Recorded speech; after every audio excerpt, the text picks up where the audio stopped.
All right, Brian, my watch just struck 2 o'clock Eastern here. Is it okay if I go ahead and get this party started? Let's do it. All right, awesome. Well, welcome everyone. Good afternoon if you're on the East Coast. Good morning, I should say, barely if you're on the West Coast. Thanks for being here for today's Boomerang webinar, Creating a 12-Month Engagement Plan. How to build donor relationships with every donor. I love it. I can't wait. Thanks for being here. My name is Steven Shattuck, and I'm the Chief Engagement Officer over here at Boomerang, and I'll be moderating today's discussion as always. And just a couple of housekeeping items. Just want to let you all know that we are recording this session, and we'll be sending out the recording as well as the slides a little bit later on this afternoon. Hopefully you've already gotten the slides as well as a couple of goodies, but if you hadn't gotten those yet, don't worry, you'll get an email from me later on today with the recording, I promise. Most importantly, as you're listening today over the next hour or so, please feel free to use that chat box right there on your webinar screen. We're going to try to save some time for Q&A at the end, so don't be shy. Send in your questions and comments along the way. I'll be keeping an eye out for those, so will our guest. Also keep an eye on Twitter if you want to send us a tweet. We love it. We love you Twitter folks. Just use the hashtag Boomerang or @BoomerangTech. And lastly, if you have any trouble hearing us through your computer speakers, we actually find the audio by phone is a little bit better quality than the computer audio. So if you've got a phone and it'll be comfortable for you to dial in, if you don't mind doing that, try that before you totally give up on us. There is a phone number in the email from ReadyTalk that went out about 15 or so minutes ago with a phone number just for you there. So give that a try in case you have any trouble hearing us.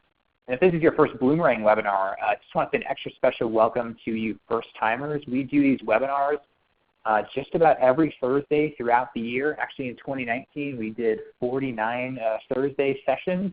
We love it. Actually, we've got 8 webinars this month. We're doubling it up from our usual 4. One of our favorite things we do here at Boomerang is these webinars. But what we are most known for is our donor management software. So if you are interested in that or just kind of curious about us, maybe you're shopping or thinking of switching sometime in the future, check out our website. We've got a video demo that you can watch of the software, kind of take you on a quick tour of all of our capabilities. That's a nice way to kind of get introduced to us. So check that out if you're curious. Don't do that right now, of course. At least wait an hour because you all are in for an awesome session. I got a chance to peek at these slides earlier this week. I am super excited to welcome my buddy Brian Lauterbach from beautiful Chicago. Brian, how's it going? You doing okay? Yeah, I'm great. Absolutely. Ready, strapped in and ready to fundraise. Yeah, this is awesome. I actually feel bad that we haven't ever had you on before because we've been buddies for a while. I was thinking back to the day we met. It must have been probably 6 or 7 years ago at our old Boomerang office. But I've been an admirer. Actually, you've been contributing some really awesome advice to our blog over the past couple of months, and that's going to continue on. I put that link there on the slide. If you guys are going to want to read more after this presentation, I assume. But if you don't know Brian, got to check him out at thenonprofits.org. Some great resources there. And one thing I like about Brian is he's been in your shoes. That's like the number one thing I look for in guests. He's been doing this for over 20 years, raised a lot of money, and is just really passionate about kind of giving back and helping folks with some good advice and some lessons learned. So Brian, I'm going to hand things over to you, my friend. I'm going to let you tell us all about creating that engagement plan. So the floor is yours. Great. Well, thanks so much, Stephen, and welcome back to fundraising, everyone. I could imagine after putting calendar year end to bed and then taking a little holiday break and coming back up for air, I can imagine everyone's a little bit daunted, but hopefully today what I can do is help you cut through some of the noise and create a little bit of momentum, donor-focused momentum, that is, as we kind of jump into fundraising activities into 2020. And so what I'm going to do today is I'm going to take a little bit of different approach, or I think it might be a different approach, is the information I'm going to share with you is less theoretical and it's more research-based, but then what I'm doing is interpreting some of the research and saying, hey, this is what I think we could do about it. And when I say could do something, I mean what I've done is implemented many and all of these tactics and practices for campaigns that I've run. but most importantly for nonprofits that look just like yours. You know, whether you're a major gift officer, an executive director, a development manager, or a chief everything officer, or something in between, what I try to do is really design today's presentation to help you understand why donor engagement is so important. I think, you know, assuming many of you are returning champions of Bloomerang's other webinars and blog posts, we don't need to litigate the importance of donor retention, but instead what I want to do is focus on how to do it and how to do it in this day and age when we have when consumer behavior has been forever changed by companies like Hulu, HBO, Netflix, and Spotify, and the like. So with that, let's dive into what we're going to cover today, and then we can, most importantly, get started. So first, we'll go through some insights around fundraising and the development profession. Some of them you may have seen, heard, and rolled your eyes or groaned on, but I think they're important to kind of level set for everyone today. Then I want to talk about really what I think is commonsensical, but when it comes to putting into practice, the new donor paradigm. We've heard a lot of talk over the years about donor centricity, donor-centered fundraising, culture of philanthropy. I'm not here to say any of those things aren't relevant. In fact, now more than ever, they are. But what I'm going to focus on is really around the execution of those things in a digital environment. And then lastly, but then we'll talk about how to create a donor roadmap that is stage and budget and size appropriate for your organization. So one plan doesn't fit all. We got to perfect the basics before you move on to things, more experiments, that is. And then, as Stephen referenced at the top of the hour, is I've included a couple tools to help you get started so you're not beginning from scratch. Because I know going from a webinar or presentation or workshop to back to the office or back to the desk and trying to synthesize all this into what you can actually move forward and apply is sometimes the most difficult thing. So we've addressed all of that. So let's move into some of the insights.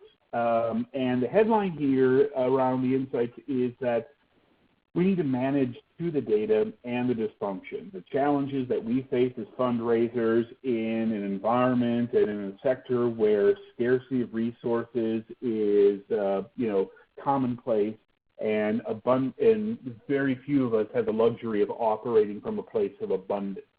And so, to level set here, let's look inside kind of what I see as the 2020 fundraising office and the big headwinds that we have to address or embrace. First, and probably most importantly, is around tools. This idea that just with software that if we as fundraisers are equipped with technology, somehow fundraising becomes easy. I couldn't disagree with that sentiment more, but I feel that their entire sector is set up around that. And that's not to say that your Bloomerang software isn't an arterial part of all your fundraising activities, but instead it is just that. It is a foundational tool that animates a strategy, a calendar, and tactics. It, in and of itself, despite all of its functionality and all the features that help us as fundraisers, isn't the thing that we need. It is one of three important things, but we'll get into that. The other thing is around time allocation. We spend too much time as fundraisers focusing and reporting on outputs instead of outcomes. Ultimately, we are seated in our job to raise money, whether that's full-time, part-time, half-time, or some of the time. The reality is that we need to change our conversation as practitioners from I sent out 1,000 pieces of email or 1,000 pieces of mail, sent 20 emails to major donors, have one meeting scheduled, sent out 5 grants, and we have 3 tables sold with 9 months ago and a special event. All those things are important, but I would argue they are internal metrics or our own key performance indicators. They aren't really important to fundraising as it relates to creating streams of earned and contributed revenue. The other thing that we lack in the fundraising office is a real career map. You know, I'm not going to address the turnover. We all know about it. But instead, you need to think, beginning with today and inside of today's presentation, what do you want to achieve professionally that sets you up for your next step or your next stage in your career, be it in fundraising or nonprofit management? And so I would argue, despite my strong bias, that if you want to continue on in fundraising, then the number one thing you have to do is create results. And so that's what we're going to get to today in just a moment. And then the other two elements of the modern fundraising office that I acknowledge and we need to manage to is that coaching. Yes, our board chair or an executive director or our vice president of development, they have a busy day too. And but for a whole lot of empathy and an open door policy, it's not lost on me and other practitioners that you don't always have access to the expertise and the insights that you need. So today, what I want to do is go through all of those things. But the last thing I want to address quickly is this the notion of experimentation. Oftentimes, as a fundraiser, I have gravitated towards experimentation, trying new things when I couldn't break through the loggerheads internally. So I would venture off and try to do something new to create results, absent having buy-in. And many of us do that as fundraisers out of necessity and out of creativity. But I'm here to tell you that what we need to do as practitioners is real simple. All we need to do is rededicate ourselves to the basics and think about the donor experience that we're going to create. So what's the situation? What are we up against today? Well, if we think about the creativity, the time, and the stick-to-itiveness that we applied for calendar year in fundraising, and I'm referring to basically the 5 weeks from, the day before Giving Tuesday to New Year's Eve, when roughly 20% of all individual gifts come in and online, might I remind you. The idea that somehow we can stop doing those things to engage and retain and upgrade donors, and that all the tactics and all the digital channels that we use to acquire them no longer apply, could not be further from the truth and the reality and the experience we need to create for donors. So it leads to the question, well, why? Why does this matter? And the problem that we face is that for all the apps and technology and strategies and tactics that we learn and are able to implement, most organizations are raising less money than they did the previous year. Why does this matter? Well, I think, and this is my opinion, but it's based upon 20 years of experience, but also looking at data, is that we're focused too heavily on acquisition and not retention. Now, it's a balancing act, and then the art and science of fundraising conflates the two and animates the two at the same time. But my point here is we need to put as much creativity into keeping a donor as we would acquiring one. Now, that's master the obvious, but let's unpack some data behind that. So 56% of fundraisers report missing their fundraising goal last fiscal year. And this is really on fiscal year 2018 I'm referring to. So that's roughly almost half, or 40% of all nonprofits in our sector report missing their fundraising goal. Well, there are many factors that contribute to a missed goal, but the one I want to identify is not knowing who to target and ask and when and why. The idea that we lack relationships with our donors and that pervades fundraising success is the takeaway here. Then the other thing is 6 out of 10, the majority of executive directors who have the luxury of having a development director or development manager don't think they have the skills required. And I know that not to be the case for probably each and every one of us on this webinar today. The fact that we're here means we're looking for skills to acquire skills and enhance existing ones. but there's a perception problem that we have up and around the ladder. And what that leads to is significant turnover in the sector. But my point I'm making here is the idea that small nonprofits struggle to compete with larger nonprofits in terms, well, certainly in terms of salary for development directors, but that is largely missing the point. My point here is that to do what we need to do to digitally engage donors and create relationships with them at scale, all you need is Boomerang and the ability to send emails and to engage people via social media. All the rest of this is just additive channels to communicate with people that we want to give to our organization. So the headline here that we need to take away from the information I just shared, it's not about our challenges as fundraisers. It's about donors' needs and preferences. The only thing that donors require from fundraisers is time.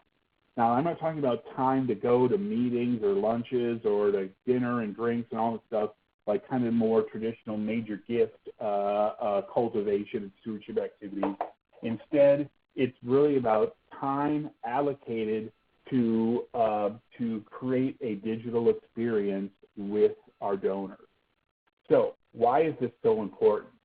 Because the landscape that we now operate in, or fundraising is, has experienced really a tectonic shift in priorities, but also the channels and methodology that we need to use with donors. Now, I'm not saying it's time to throw out the baby, the bathwater, and the bathtub. No, what I'm saying is we need to figure out, okay, what do we add to our existing fundraising activities to create these relationships? And what I mentioned earlier about consumer behavior has forever been changed. And that the idea here is, even though you have a tiny budget, and I guarantee none of you have a line item for $25,000 for experimental fundraising ventures, right? So we need to use existing data and adapt existing consumer behaviors to be able to better engage our donors. So what I mean by this is certainly, if you don't have knowledge of, you're directly using some of the subscription-based services, and it's not just all about, entertainment content or television, movies, and that sort of thing, but how we pay bills, how we order food, how we grocery shop. All those things have forever changed because corporations out there figured out that consumers want an easier go of consuming goods and services, as well as having that experience curated uniquely for them. And so you could imagine, and roughly I'd say about 80% of donors that give $100 or more are what I call subscribed households. They pay their bills online. They probably consume content online, through Hulu, Amazon, Netflix, HBO, and the like. And the vast majority of them also have done some purchasing online, be it groceries for household items, not just Amazon gift purchases. But what I'm saying is the modern donor household is subscribed and digitized, and it wasn't a transition they went through. It was a aspiration they organized to. And what I mean by that is these companies have successfully not created new consumer behavior, but adapted consumer preferences to eliminate roadblocks to buying, paying, ordering, eating. So what does this mean for us? It doesn't mean that you need to replicate the infrastructure of one of these companies or even the largest nonprofit organizations that can solve many of their problems with purchase orders and hiring staff. No, it just means we need to be fiercely protective of the one resource that we have control of generally, and that's time. And it's the one thing donors need from us to create the experience they need to enable giving and what I call excited giving. So there's one thing to renew a donor, get an upgrade, but there's one thing to have a donor say, heck yeah, I love this organization and want to fly your flag for you, so to speak. And so when we dive into this, though, there are two kind of concentric parts that actually need to work together. So donors want a digital experience, they want content curated, they want it to be engaging, and they want it to be accessible on every device. Gone are the days where we have to wait for a piece of direct mail to land in a mailbox to determine how and if a donor or a prospect is going to give. But speaking relative to engagement and donor retention and upgrading, we need to think about them first. But what I'm trying to show here is there's a relationship between what the donor wants and what fundraisers need and want, and that is they want their fundraising activities to be inexpensive, trackable, create repeatable processes, and of course measurable. When I say measurable, that is certainly the outcome. Did we hit the goal? Did we get the number of donors? What was the average size gift? But then to measure if all the channels and all the digital communication can actually be evaluated and analyzed. Because I look at fundraising as kind of like a big fire, a campfire. And we need, as fundraisers, we need to determine what we pour water or gas on in order to raise more money. And so my point here is that what the donor wants and what the fundraiser needs to provide and actualize actually work together. And to understand this concept a little bit more, I want to dive in. So the first thing we need to understand is that donors don't give to your organization, they give through it.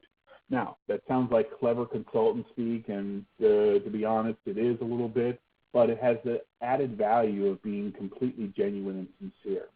The idea that donors are giving to an organization because you do good work, that may have applied maybe 20 and certainly 30, 40, and 50 years ago, but now in terms of this hyper-communicative environment that we live in where nonprofits are no longer the arbiter of choice of what causes are supported, but instead there are major brands that do it, we have to understand as fundraisers is that, in a sense, we are being hired as, independent contractors to do something that we uniquely know how to do, and that is execute and implement and evaluate the programs that comprise our mission.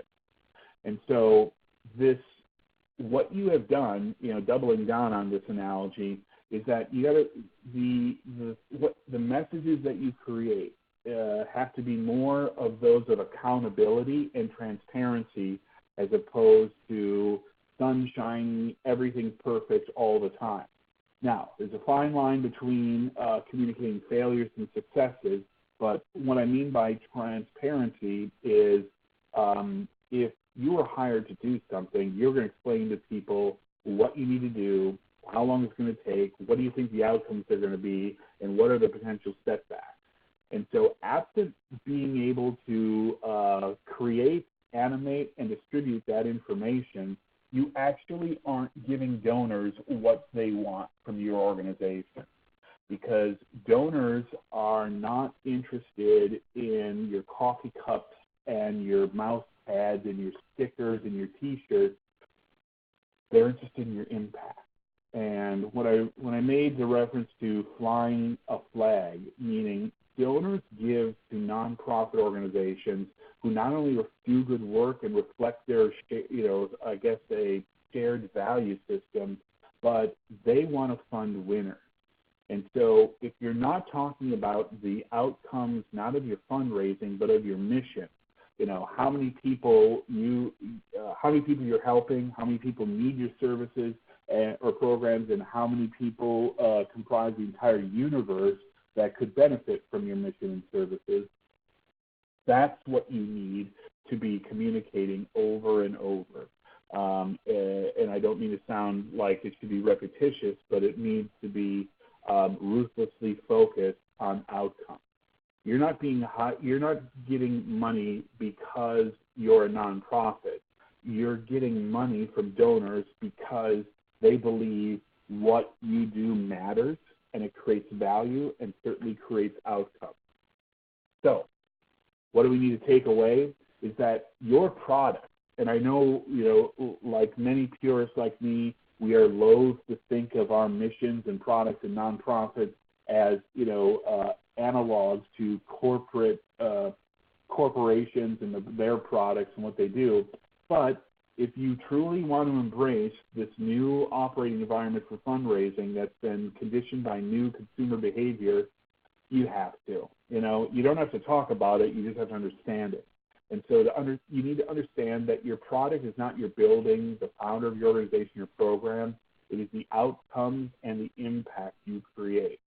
You are a nonprofit not to be a public charity. You are a nonprofit to do charitable work that solves a problem, meets the needs, or helps the constituency in your community. So, all that said, message is very important. And again, for the returning champions of the Boomerang webinars, some of my friends like Claire Axelrod and Tom Ahern have literally wrote the books on these things. And I would say, with all humility, there's little I can do to augment that, what they have contributed to the sector around messaging and case for support, but rather I'm encouraging you to take the information they've shared with you and look at it through the lens of how you create outcomes and impact. So let's get into kind of to the real meat and potatoes here of creating an engagement plan. First, I think it's obvious, but I will say that planning needs to precede implementing.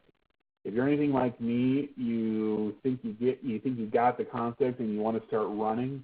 Well, I'm here to tell you that you can do that, and it will just take you longer to be successful if you don't start with a plan.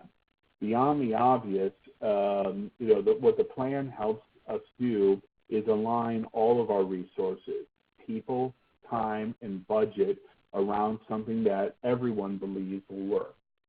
And so while I'm going to get into, what does this engagement plan consist of, I think it's important to bring you through the process that I've always brought nonprofits or the organizations I've worked for through before we get to implementing the thing that we think will change the results or will work better or create efficiency. I'm not going to go through this in granular detail, but what I'm saying is the first thing I would argue is the most important is consensus. Do your fundraising stakeholders, and not necessarily just donors, but internally, board chair, development committee chair, finance director, executive director, fundraising staff, fundraising volunteers, does everyone generally agree on this is the way forward? And I will tell you that I'm hoping that you can use aspects of this presentation to begin those conversations internally, because not all the stakeholders, many stakeholders say, yeah, sure, that's important, but when it comes down to financial planning and budget and the products that you need to be able to do this, then it becomes a very different conversation.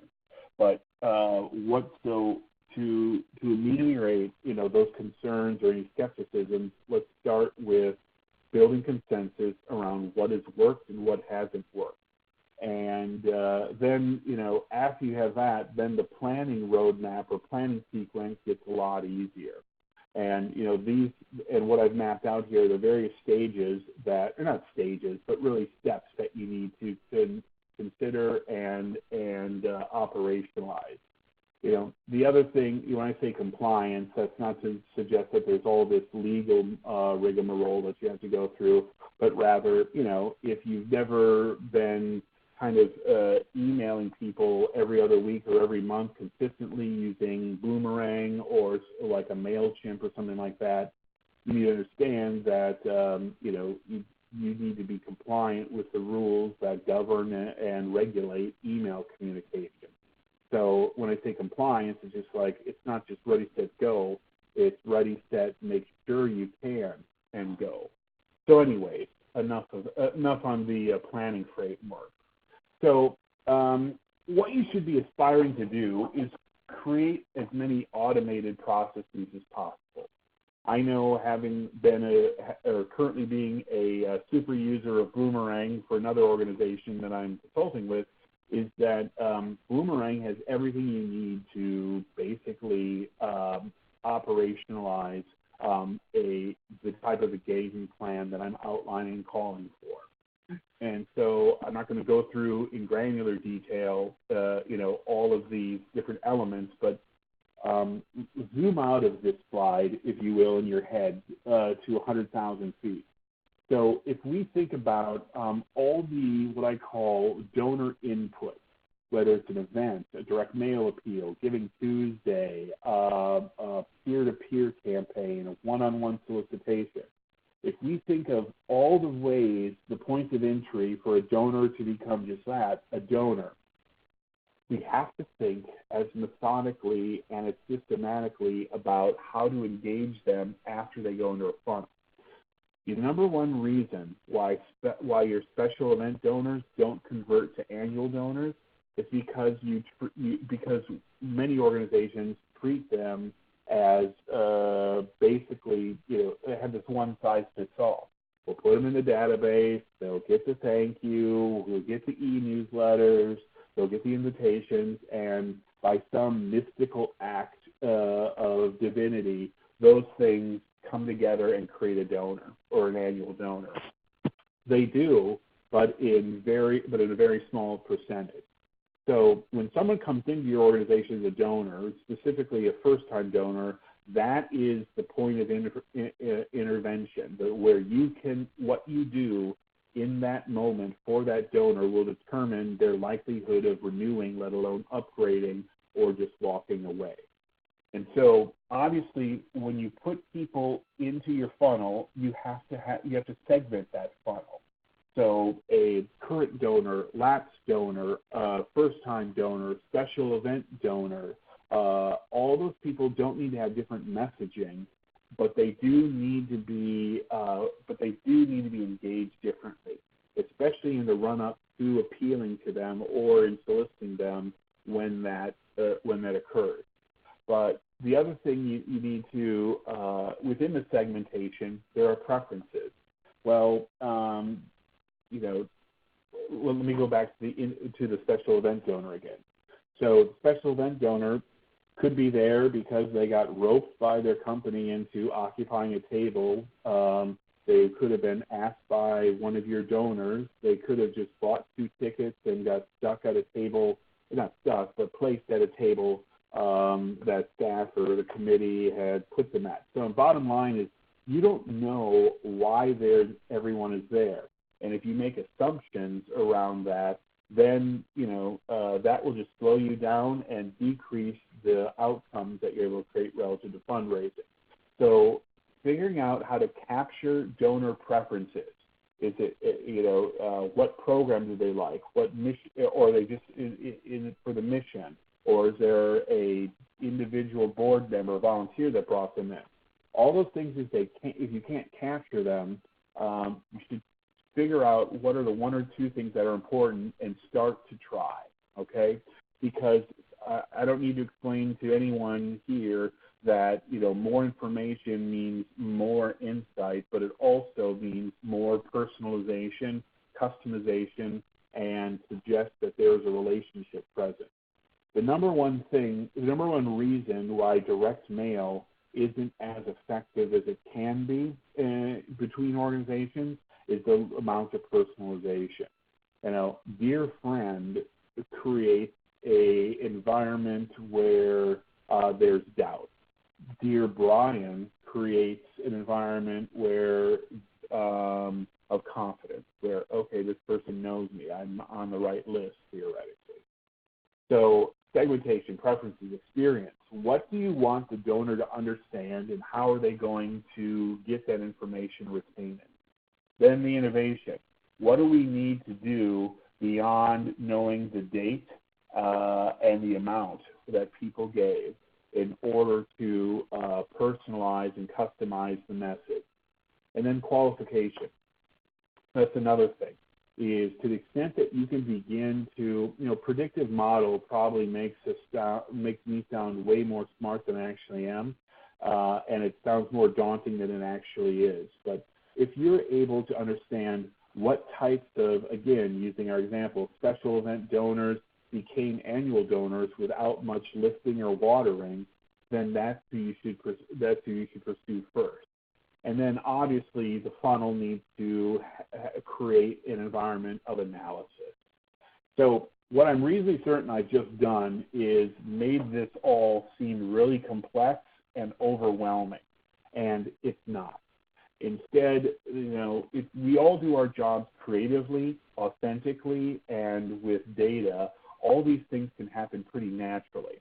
And I'm going to share with you a infographic that was created by some research that I did for another partner, Network for Good, a year ago. But I share this with you because this is the manifestation. This is a good example of a roadmap that leverages all the elements that I just spoke of. And meaning that what we want to do is over time and have this concept of a contiguous campaign, not where we're always asking for money, but rather where we're always engaging and providing information through all of what I would argue are the natural phases of, or the accepted natural phases of donor engagement, communication, and retention. And so if we do this right, though, what I argue is that you could actually ask donors twice for a gift in the same fiscal year, right? Because if you're providing information that's based on outcomes and not just financial needs, a donor will more easily understand that you want to serve more people as opposed to you have a looming budget deficit or an always structural budget deficit. So what you see here is simply the appropriation of email, direct mail, and in this case, text message, which you can use, or which you can sub in, if you're just starting out Facebook or Instagram. If you can appropriate one message over time throughout 12 months that actually begins after the acknowledgement letter is sent or transmitted, then you're on the road to saving probably 70 to 72% more of your donors than you did the previous fiscal year. And so what do donors want? They want content that communicates the impact of their giving. Again, you're being hired to perform a job that you convince them only you know how to do. And that's not raise money, and that's not be a nonprofit. It is, what does your mission do, who benefits from it, and why is that important? All you need to do is remind your donors creatively about that sentiment after you start your communication sequence. And so I don't want to spend time on the stats on the bottom part of this infographic. This information will be provided to you, but what I'm saying, but the headline from those stats is more channels doesn't mean you're interrupting donors, or we don't need to worry about contact fatigue. As long as the content is relevant, timely, and speaks to the donor's interests, not projecting your internal needs. Like, an example of this is, and then I'm going to move on because we have a bit more to go through here, but an example of this is, statistically speaking, less than 0.1% of donors who give $1,000 or less annually to the organization do it for reasons of tax deductibility. But yet on every appeal that I usually read, and including ones that I used to write, we all talk about the tax exemption that is afforded to philanthropists.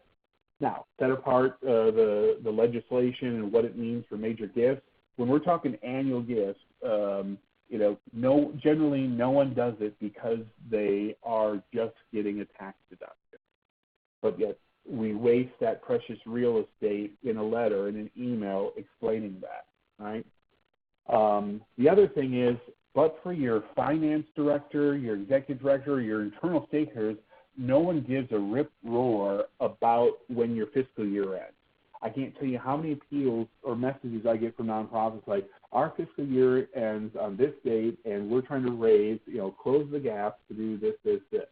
Well, unless your mission of the organization is to raise money, I don't think that, continuing to leverage precious real estate, email, text, and the like, Facebook, social media, certainly Instagram.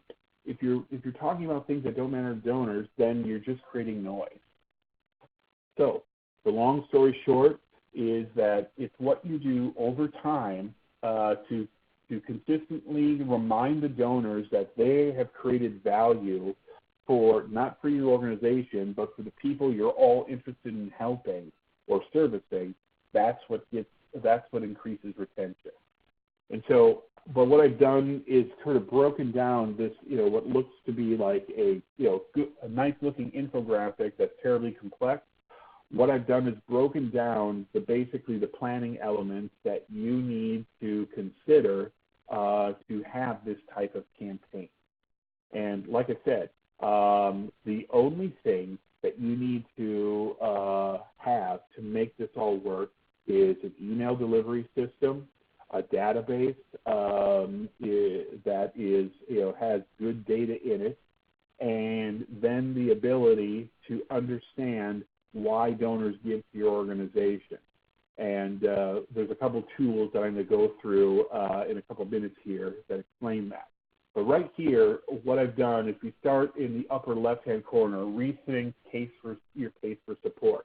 That doesn't mean rewrite it, have a board retreat, or all that kind of stuff, but as you, as the individual fundraiser, dust that off and determine what in it is this concise enough and is it compelling enough to get, if you were to read or if you were to recite your case for support, someone who has no knowledge that your organization exists, how long could you hold their attention?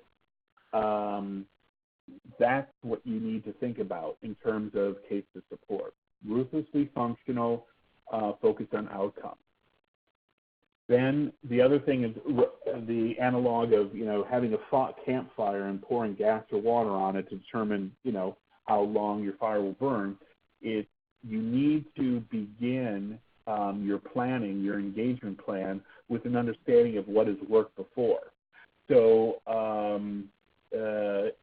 if you, well, I'm not going to go into a deep dive on that, but other than understanding if emails work, if text messages work, if social medias work, if direct mails work, that's not to say to rule out one channel, but rather to manage expectations, okay?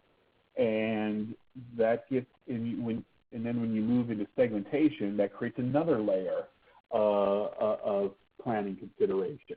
But the point is that if we go through this wheel, these are all the things that I would argue many of us are already doing, but we just have to sequence them in a way and ritualize the planning and evaluation of them. What I love about fundraising is that I look at it as one appeal is just the start of the conversation. It's not the end or necessarily just the beginning. Rather, our communications you need to think about this in terms of the arc of time and the arc of information that can be communicated over time. So start with the end in mind. What is one thing you want a donor to know at the end of 12 months or at the end of 11 months before they give a gift? Not how much you need, not how much, when your fiscal year is, but what you will do with that fund. And so that is what you need to be litigating in your engagement campaign over the 11 or 12 months that come after their gift, is remind them constantly of why they gave, what the impact is, and what is being achieved. Now, the other thing I just want to touch on very briefly before we move into the tools and then open this up to questions is the notion of capturing stories of donors. Now, when I call for this before, I get not so much frowns, but like, why the donor? Why not our program? Or why not the program recipient? I'm not saying it's either or, it's and. But in social media, there's this phenomenon called social proof that is basically underpins all the psychology of why we go to those apps nonstop and engage with our communities on them. And that's because we are influenced by our peers, okay? And that's, a master of obvious statement. But what we need to understand is that influence drives activity. And so I'm not saying that it's the donor-only show, but imagine the power if you have in your feed, if you had video or simply a picture with words of donors saying, I gave because I want this in my community, and I know this organization always creates it. It's a level of social proof and testimonial and actually what I call internal stakeholderism that gets people to think a different way. So all things being equal for nonprofits, meaning great mission, great outcomes, great work, great fundraising, what do you need to do? You need to showcase the donors because you have two constituents, the people you serve and the people that fund who you serve. And so what you need to do is bring those two things together to create not only continuous engagement, but to provide social proof from other donors why they should give, right? That alone isn't going to do it, but when you animate all of the reasons together and then add donors to the communication, you're going to do much better. So now let's get to some of the things that were promised in as advertised, so to speak, when you registered for today's webinar. The first thing I'll help you do is an Excel spreadsheet that I've created for nonprofits. I use this with every engagement before I get started in doing campaign work. But basically, it's a quick back of the napkin empirical assessment of where the greatest fundraising opportunities are. And this will be provided to you in a follow-up email that comes from Bloomerang if you don't have it already for some of the people that pre-registered. But basically, when you use this spreadsheet, you put the inputs, and it's going to calculate the cost dollar raise and come up with a net income projection that also factors in, what I call standard donor attrition. What I put in there was subtract 30% of the donor household and 40% of the donor revenue. And when you complete this quick little workbook, what you'll have is a document that informs where you should pour or allocate your resources of time, budget, and human resources. But it also will tell you what's reasonable to expect from those outcomes, or from rather animating that particular channel. So I'm probably over-explaining something that doesn't look simple but is simple. And you can play with this when you get it in the follow-up materials, or if you have it in the pre-registration materials, great. But the other two columns here is just rather when you're filling this out and have the calculations, you have to look, what I'm calling for here is, mention what the staff responsibilities are and then board dependencies. What can board members do to help or accelerate the results or implementation of engaging donors in that particular channel? But from 10,000 feet, what I'm trying to communicate here is, hey, let the numbers, not hunchery, inform who you engage and how.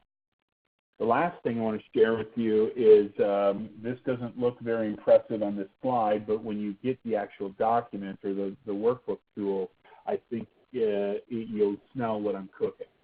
So what I did here was basically to double down on the quantification of outcomes and what's important and why you do it. Basically, a no-nonsense abridged case for support is you answer the questions in this form. And what I've done is built this form so that when you populate these I guess what you call merge fields in this questionnaire, it populates content in an email content creation deck for the next 12 months.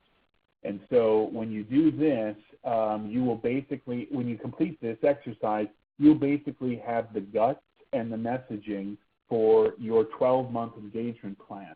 And then that you can send via email, and then with selecting images, just 6, not 12, that you rotate, you then have the imagery for email headers, Instagram posts, and Facebook posts, all animating in different channels at different times, directed to your donors. Basically, what are the outcomes that you're achieving on a monthly basis, and how grateful you are for them financing those outcomes. So with that, I want to open it up to questions. But one thing I do want to mention that if you want some help doing some of these things, even doing it inside of your Boomerang software, you can go to my organization's website and either schedule a help desk session or simply fill out one of the service enrollment forms. What our organization does is we provide fundraising support, consulting, and actual implementation help at no cost. And so we built a model with foundation and philanthropic support, because what I've learned over 20 years, the organizations that are doing some of the most important work have some of the smallest budgets, and they don't have all of the you don't have all the time and the expertise, so we can help you do that. But anyways, most importantly, I want to get to your questions, because I've seen quite a few come in through the course of the presentation. So, Stephen, how would you like to begin addressing some of the questions? Yeah, let's do it. Let's get into them. There's some good ones in here. Probably won't have time for all of them, because we're probably about 10 minutes for questions. But Brian, is it cool if people reach out back to you if we don't get to all of them? I assume that's okay with you. Yeah, like I said, if you have a question I don't get to, go to nonprofits.org and just fill out the form, and we respond within 24 hours, and I can happily help you out. Cool. I'm going to put that link in the chat so people can get to it if they didn't already see it. But yeah, we got some awesome questions. Here's one from Catherine. I thought this would be a good way to pick up or start off. Catherine's got a board retreat next week, and is wondering what is the most important thing that you think they should take to that meeting in order to kind of do the things that you're talking about here with donor engagement, the digital, right, everything. With maybe one thing you recommend to maybe a board or the leadership team. Yeah, so I think the best thing that you can come out of that, or go into and come out of that retreat with Catherine, is a board buying into this idea that how we've done it before may have worked, but we're not going to raise more by just doubling down on what we've always done before. And so I would encourage you to, select a couple of these slides and share the information with them, and that you already have your Boomerang software that is basically your fundraising cockpit to be able to operationalize some of these things. But from a high level, you want the board to understand that, hey, how we've raised money in the past, even if it's worked, is not going to finance our future. And so we need to be doing things differently. More importantly, we need to do things additively to be able to engage our donors. And then, secondary to that is retention is the new acquisition. The adage, it's easier to keep a customer than find a new one, that certainly applies to donors. And so that when a donor gives, that should just be the beginning step in a 12-month or 11-month trajectory to engage those donors. So it's what you do between campaigns or between appeals determines to what extent donors renew, upgrade, and become a recurring donor, sustaining donor, or something like that. But bottom line is what you've done before isn't going to help you get you to the future. I love it. Here's one that we get asked a lot on these webinars because we tend to be talking a lot about the telling and the impact, telling those donors the impact of their gift. And I'm curious your take on it, Brian. For those organizations where there may not be those tangible sorts of things to report on. So, for example, Trish here is asking, she's an environmental organization. Maybe there are other organizations that do like advocacy or research. What advice do you have, Brian, for how those people can tell those stories and explain the impact that the donors are having? Yeah, what I would say is talk about what the world looks like, small w, without the information or advocacy that you are providing, right? And so like if you're an environmental advocacy organization, you don't have to litigate global warming to understand, to be able to convince someone that what is happening in the natural world around them matters. And so what you need to position yourself as the instrument for the community, country, region, wherever, whoever and however you serve, is that you are the point of information or point of referenceable information for the movement, for this cause. And so if you can explain that when people build this information, here's how they make little changes in their lives that have big impact relative to, in your case, the environment. So talk about, like I said, the world that exists when it's uninformed and how many people you inform and what is the reasonable net impact of all of those people being informed. Very cool. Brian, you mentioned donor preference earlier. What are ways where you can kind of glean those insights? Is it surveys? Is it one-to-one interactions? Yeah. Can you infer those things? What are all those things you can do to get their preference? So they can't be inferred because most of the time we as fundraisers are wrong. But rather, I would say the easiest way to do this at scale is with a simple survey. And in politics it's called push polling, and it's pretty disingenuous. But when we move over to the Mother Teresa side of it here in the nonprofit sector, I think it can be effective. So, of the 3 programs that we operate, which one do you think is most needed in the community that you're aware of? So that's an example of a question. That doesn't mean like you're going to stop doing the other 2 programs or 3 to 5 programs, but rather you're getting a preference. And when people indicate a preference in a survey, that means that it is a corollary between how strongly they feel. And so in doing it in a survey environment, you don't have to make it scientific. You just have to make it methodical. So what you make the survey 3 questions, or even 1 question that you're employing in every email, and you're just building this composite preference profile of your donor. So the number one thing you have to do is not just design a survey, but make sure there's place. You set aside space in Bloomerang in the constituent record to house that. You can query it and build segments. I love it. I love the surveying idea because you get, it's the best way to get that information. I totally agree with you about inferring. It can be really dangerous to do that. Wow, Brian, this was awesome. We're about out of time. We're getting real close to 3 o'clock, and I want to be respectful of everyone's schedules. But there's still a lot of good questions in here. And I would encourage everyone to visit Brian's website and submit those. He's a good guy. He'll answer them. He's on Twitter also. Reach out to him. Brian, any last thoughts, any parting thoughts before we close things out here? Yes. All this sounds exciting and overwhelming, but I promise you can do it. It's start small before you try and take over the world. The number one objective here is to make sure your donors know what you're doing and know that their money, their investment in you, was leveraged to create outcomes every month. Doesn't mean the project or the program is complete, but again, communicate with them as if you're accountable to them, because we are. And remember that start small before you try and go big. because all this stuff is necessary for we as fundraisers to not only understand but to operationalize. And so I hope that some of the tools will help you get started. And as Stephen and I referenced, I am happy, sign up for a free help desk session, and I'm happy to deep dive with you one-on-one to talk through some of these things. In fact, I look forward to it.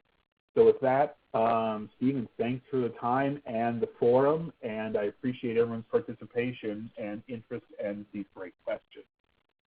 Yeah, this is a lot of fun. Good way to close out the week. So thank you, Brian. Thanks for taking time out of your schedule to do this for us. You're super busy doing a lot of webinars and speaking, but this was fun, and we're gonna keep things going. We got a lot of great webinars coming up just in January. Like I said at the top, if you weren't here, but we're doing 8 webinars this month instead of our usual 4. We got Tuesday and Thursday sessions through the rest of January because we love you all. We want to do it. We want to help you. Wow, we got a good one coming up Tuesday. Tom Ahern, my hero, he's going to be talking about some really interesting research that he's been looking at over the past 6 years on identity-based fundraising. Going to be some good insights there. 2 o'clock on Tuesday. If you're free, join us. If you're not, sign up anyway because I'll send you the recording even if you don't attend live. That's no problem. That won't bother me at all. Speaking of recordings, we are going to be sending out the recording of this session as well as the slides as well as both of those spreadsheet templates that Brian was showing earlier. I promise I will get all of those to you this afternoon. If you didn't get them already, you can't have the recording yet because we're still going, but we're going to get all those out today. I promise. You will get those by email in just a couple hours here. So we'll call it a day there. Thanks again for joining us. Hopefully we'll see you again on another session. Check out our webinar page. Lots of sections you can register for. And hopefully we'll see you again soon. Have a good rest of your Thursday. Have a good weekend. We'll talk to you again soon.